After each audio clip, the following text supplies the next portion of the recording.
ሳምንቱ ለአብይ አህመድ አገዛዝ ምቾት የሚነሱ ሪፖርቶች የወጡበት ሆኖ አልፏል። ከሀገር ቤት የኢትዮጵያ የሰብአዊ መብቶች ኮሚሽን ከውጭ ዓለም አቀፉ የዜና አውታር ሮይተርስ ይፋ ያደረጉት የምርመራ ሪፖርትና ዘገባ የአብይ አህመድ አገዛዝ መሰረቴ በሚለው የኦሮሞ ሕዝብ ላይ እያደረሰ ያለውን መጠነ ሰፊ የሰብአዊ መብቶች ጥሰቶች፣ ግድያና አስገድዶ መድፈርም ለዓለም በሙላ ያጋለጠ ነው ማለት ይቻላል። የኢትዮጵያ የሰብአዊ መብቶች ኮሚሽን አርብ ዕለት ያወጣው ሪፖርት በኦሮሚያ ክልል በ9 ዞኖች መንግስት ወታደሮችና በኢመደበኛ ታጣቂ ቡድኖች አማካይነት ሰዎች ይገደላሉ፣ ይታሰራሉ፣ ይደፈራሉ ብሏል። ያለ ፍርድ ቤት ትዕዛዝ ከህግ ውጪ የሚወሰደው ህይወትን የማጥፋት ተግባር እጅግ አሳሳቢ ደረጃ ላይ እንደሚገኝ ነው የኮሚሽኑ ሪፖርት ያመለከተው።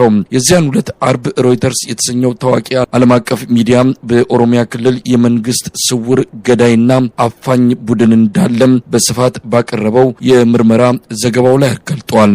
ዘገባው አብይ አህመድን ጨምሮ የኦሮሚያ ክልል ባለስልጣናት በስውር ባቋቋሙትና ኮሬ ነገኛ በሚል በሚጠራ ኮሚቴ አማካኝነት ሰዎች እንደሚገደሉ፣ እንደሚታሰሩ በዝርዝር ተጋልጧል።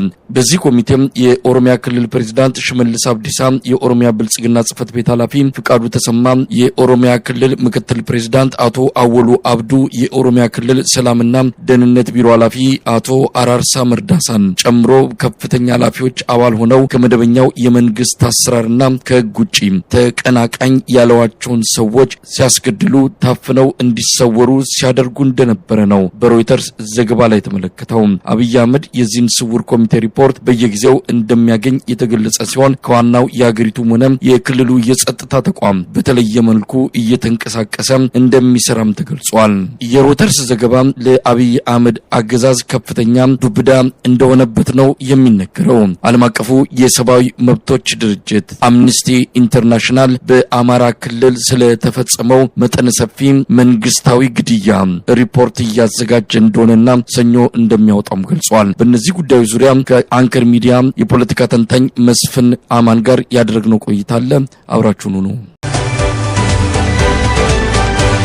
መስፍን አማን ከኔዘርላንድ በጣም አመሰግናለሁ። የተለያዩ አካላት ሪፖርቶችን እያወጡ ይገኛሉ። ሮይተርስ በራሱ የተለያዩ የመረጃ ምንጮች ያደረገውን ምርመራ አስመልክቶ አንድ ሰፋ ያለ ዝርዝር ሪፖርት አውጥቷል። የኢትዮጵያ የሰብአዊ መብቶች ኮሚሽን እንደዚሁ በኦሮሚያ ክልል ላለፉት 2 ዓመታት የተደረጉ ግድያዎችን፣ መሰወሮችን፣ አፈናዎችን በተመለከተ እንደዚሁ ሪፖርት አውጥቷል። የፊታችን ሰኞ አምነስቲ ኢንተርናሽናል የምዕራዊውን በተመለከተ ሪፖርት ሊያወጣ መዘጋጀቱንም እንደዚሁ አስታውቋል። እስቲ መስፍን ከኢትዮጵያ የሰብአዊ መብቶች ኮሚሽን ሪፖርት እንነሳ። ምንድነው ሪፖርቱ ያለው? በኦሮሚያ ክልል ባለፉት 2 ዓመታት ውስጥ የተፈጸሙ ግድያዎችን በተለያዩ ኃይሎች ነው በመንግስትና በተለያዩ ኢመደበኛ በሆኑ ታጣቂዎች የተፈጸሙ ነው ይላል። ስለዚህ ምንድነው ሰብአዊ መብት ኮሚሽኑ ሪፖርት የሚለው?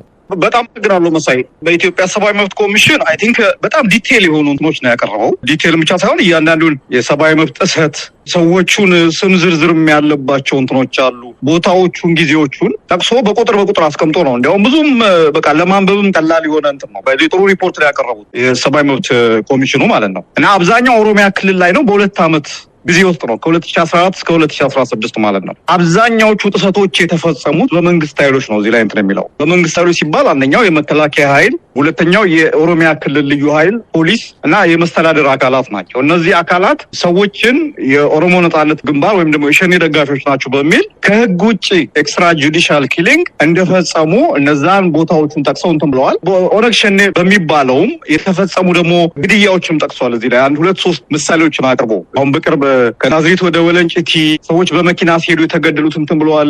መርቲ አርሲ ውስጥ የተፈጸመውን ግድያ ዘርዝረዋል። ዝርዝር ነገሮች እንትን ብለዋል እና ከአማራ ክልል ጋር አዋሳኝ የሆኑ አካባቢዎች ላይም የተፈጸሙትን ግድያዎች እንትን ብለዋል እና በጣም ሰፊ ነው። ይህም ለታሪክ ለመረጃ የሚቀርብ እንትን የቀረቡት መረጃዎች መከላከል የማይቻሉ ናቸው። አሁን መንግስት እነዚህ መረጃዎች እንደዚህ አይደሉም ብሎ ሊከላከላቸው በማይችልባቸው መንገዶች ነው እንትን ያቀረበው። ወደ 159 ሰዎች ጉዳዩ ጋር ከተፈጸመው ሰብአዊ ጥሰት ጋር ቀጥታ ግንኙነት ያላቸው ሰዎችን ኢንተርቪው አድርጎ ነው እንትን ያደረገው። በጣም ሰፊ የሚባል ጥናት አድርጎ ነው እንትን ያደረገው እና በጣም ብዙ እንትን አለው። እርግጠኛ ነኝ እንግዲህ በሚቀጥሉት ቀናት ውስጥ የውጭውም የውስጡም ሀገር ሚዲያዎች እየተቀባበሉ ይሄ ነገር በጣም ያጮሁታል የሚል እንትን አለኝ እና በመንግስት ላይም ትልቅ ተጽዕኖ ይኖረዋል። ሁለተኛው እንግዲህ ሰኞ ነው የሚጠበቀው አምነስቲ ኢንተርናሽናል እንደዚሁ በአማራ ክልል ውስጥ የተፈጸመ ኤክስትራ ጁዲሻል ኪሊንግ ወይም ደግሞ ህገወጥ ከህግ ውጭ የሆነ ግድያ የሚል አምነስቲ ኢንተርናሽናል ሰኞ ሪፖርት ሪሊዝ ያደርጋል። ዝርዝሩን አላየነው፣ በአጭር ይሄንን መግለጫ ነው ያየነው እና ባህር ዳር ብሎ ስፔሲፊካሊ ቦታውን ገልጿል። እርግጠኛ ነኝ የመራዊውንም ግድያ ይጨምራል ብዬ አስባለሁ እና ትልቅ እንትን ነው የመራዊው ጭፍጨፋ እንዲሁ ዝም ብሎ ተዳፍኖ እንዳይቀርና ምንም ብሎ በዓለም አቀፍ ደረጃ ተመዝግቦ እንዲቀርና ይሄ ነገር የኢትዮጵያ መንግስት በንጹሃን አማሮች ላይ እየፈጸመ ያለው ወንጀል በዚህ ደረጃ ተዘግቦ እንዲቀር መረጃ ይሆናል። እንግዲህ ሲወጣ የምናየው ነው ሰኞ። ምናልባት መስፍን ከዚህ ከመራዊ ጋር በተያያዘ ዛሬም ያሉትን ነገሮች እንዲሁ መጥቀስ ስለሚገባ ነው። ዛሬ 2 ቦታዎች ላይ የድሮን ጥቃት ተፈጽሞ በርካታ ሰዎች መገደላቸውን የሚገልጽ ሪፖርት ደርሶናል። እንግዲህ ይህንንም በደንብ የምናጣራው ይሆናል። በጣም ከባድ የሆነ ጥቃት የተፈጸመ መሆኑን ነው የሰማነው። በተለይ በሰከላዋ ግሽ አባይ ከተማ በምዕራብ ጎጃም ዞን የሰከላ ወረዳ ዋና ከተማ በሆነችው ማለት ነው ለገበያ በወጡ ንጹሃን ወገኖች ላይ ነው የአብይ አህመድ ስርዓት በድሮን እንዲመቱ ያደረገው። በርካታ ሰዎች መገደላቸው ታውቋል። ምናልባትም ከሰሞኑም በቡሬ ዳሞት፣ በቲሊሊ፣ በሰከላ፣ በኮርግ እና በሌሎች አካባቢዎችም የድሮን ጥቃት ሊኖር እንደሚችል እየተገለጸ ነው። በመኪና መጓዝን ጨምሮ ስብሰባ ማካሄድ፣ በጋራ ስራ መስራት፣ እቀባ እንዲደረግበት ጥሪ እየተደረገ ነው። መስፍን በጣም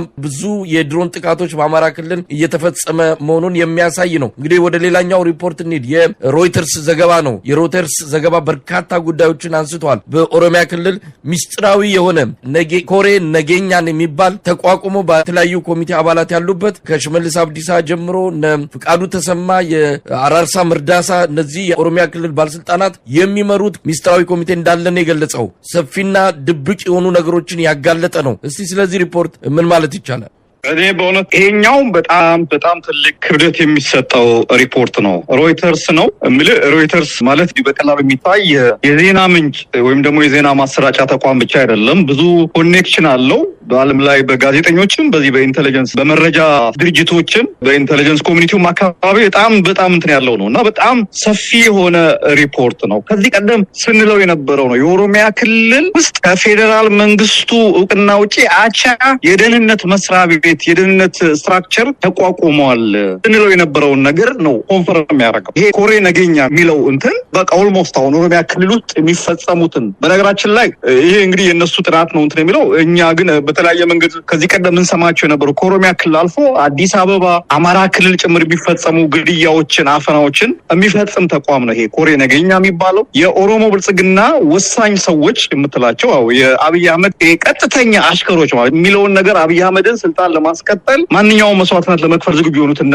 ሽመልስ አብዲሳ፣ አራርሳ መርዳሳ፣ የኦሮሚያ ክልል ፖሊስ ኮሚሽነር አወሎ አብዲ፣ ፍቃዱ ተሰማ እነዚህ ሰዎች ቀጥታ ተሳትፎ ፍርድ ቤት ራሱ በነፃ የሚለቅ አለጥፋታቸው ተይዘው ፍርድ ቤት ቀርቦ ፍርድ ቤት በነፃ የሚለቃቸውን ሰዎች እነዚህ ሰዎች ከፍርድ ቤት ትዕዛዝ ውጪ በእስር የሚያቆዩ እና እንዲያውም የፍርድ ቤት ተቋማት ፍርድ ቤቶችን ዳኞችን ጭምር በማስፈራራት በኦሮሚያ ክልል ውስጥ በተለይ በሚያስተዳድሩ ክልል ውስጥ ከፍተኛ የሆነ የህግ ጥሰት ወይም ደግሞ በህግ ስራ ላይ እንቅፋት እንደሆኑ የሚገልጽ እንትን ነው እና በጣም አደገኛ አፋኝ የሆነ ድርጅት አፋኝ የሆነ ሴክሬቲቭ የሆነ ልክ ጀስታፖ የሚባል አሁን የናዚ ጀርመኒ አይነት ነገር ማለት ነው። ወይም ደግሞ ስታሲ የሚባል አለ የዚህ የምዕራብ ጀርመን የደህንነት እንትን በቃ እነዚህ የድብቅ የአፈና ተቋማት ማለት ነው እና ኢትዮጵያ ውስጥ ከዚህ ቀደም በጭምጭምታ በእንትን ሲባል የነበረው ነገር አሁን በመረጃ ይሄ ተቋም እንዳለ ህልውና እንዳለው በነገራችን ላይ ሮይተርስ ብዙ ምንጮችን ጠቅሶ ነው ያደረገው። ኦሮሚያ ክልል ውስጥ ይሰሩ የነበሩ ሰዎችን ከመንግስት የወጡ ሰዎችን አሁንም ኦሮሚያ ክልል ውስጥ ሆነው የዚህን ተቋም እንቅስቃሴ የሚያውቁ ሰዎችን ኢንተርቪው አድርጎ ነው ያወጣውና ምን አስደንጋጭ ነው። የአብይ አህመድ መንግስት ኢትዮጵያን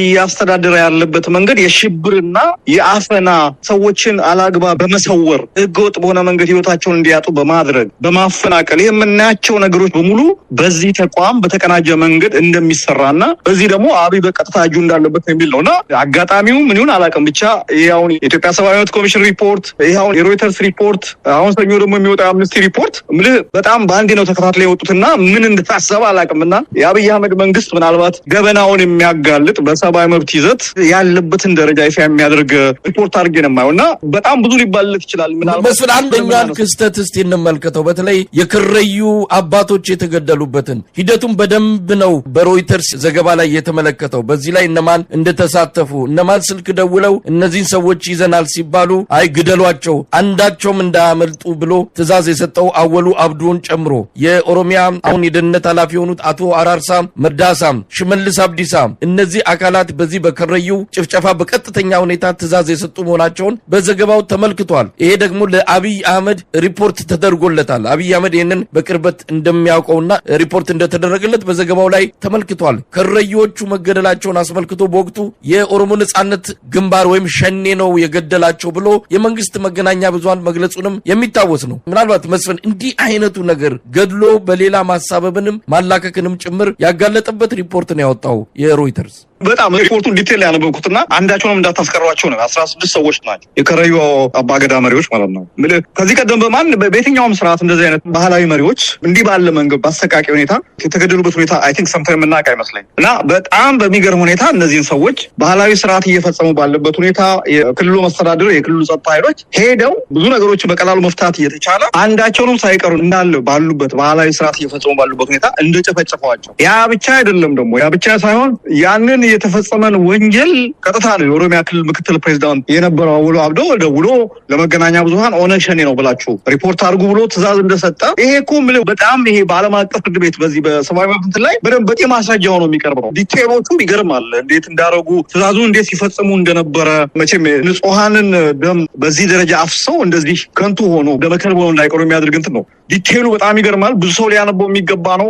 ይሄ በደንብ ሊሰራበት የሚገባ ነገር ነውና እነዚህ ሰዎች እጃቸው በደም የጨቀየ ነው። ታዬ ደንዳ እውነት እንዳለው ማለት ነው። እነዚህ ሰዎች እጃቸው በደም የጨቀየ ጨካኞች ኢቭን ለራሱ ስልጣን ላይ ለመቆየት ለራሱ ለኦሮሞ የማይመለሱ መሆናቸውን የሚያሳይ ነው። ለዚህ ነው ማለት ስልጣን ላይ ለመቆየት ስልጣን ላይ እንትን ለማድረግ ለራሱ ለኦሮሞ የማይመለሱ ጨካኞች መሆናቸው ነው። የባህል መሪዎች ታጣቂዎች አይደሉም፣ ምንትኖች አይደሉም እና በእነሱ ላይ እንደዚህ የሚፈጽሙበት ሁኔታ እውነት ብዙ ነገር የሚባልለት ነው።